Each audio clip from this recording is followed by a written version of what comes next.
লোকটি ভয়ে গেটটি খুলে পালিয়ে যায়। এইদিকে ভিতর থেকে একটি দানব আকারের ষাঁড় বেরিয়ে আসে এবং ছোট্ট কুকুরকে দেখে দাঁড়িয়ে যায়। আমি তোর সিলমাইরা দিমু।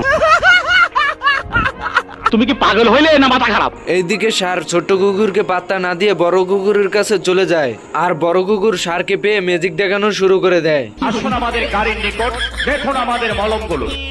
গাছের পাতা সবুজ, গাছের পাতা সবুজ। कैसा लगा मेरा मजाक?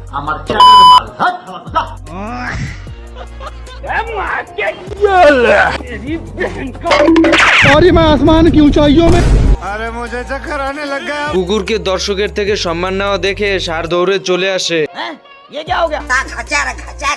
আমার মাফ করে দেন হুজুর, আমার ভুল হয়ে গেছে। এবার কুকুর তলোয়ার দিয়ে ম্যাজিক দেখাবে। এ কি, এ তো দেখছি তলোয়ার থেকে রশি হয়ে গেল। বাবা আমার একটা বিয়ে করায় দেন। চুপ, একদম চুপ। ষাঁড় তো ছোট কুকুরকে এক সুতেই উড়িয়ে দেয়। এইদিকে বড় কুকুর ম্যাজিক দেখাতে গিয়ে নিজেই 12টা বাজিয়ে ফেলে।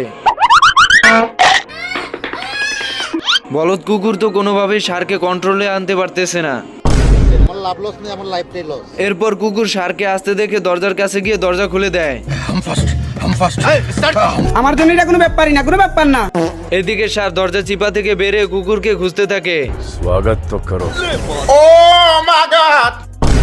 এদিকে বড় কুকুর এই অবস্থা দেখে ছোট কুকুর চলে যায় ষাঁড়ের সঙ্গে ফাইট করার জন্য, কিন্তু ষাঁড় ছোট কুকুর ভেবে কোনোভাবেই পাত্তা দিচ্ছে না।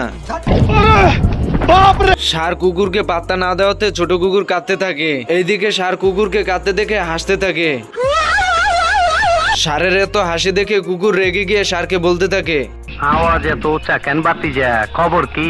জানি না।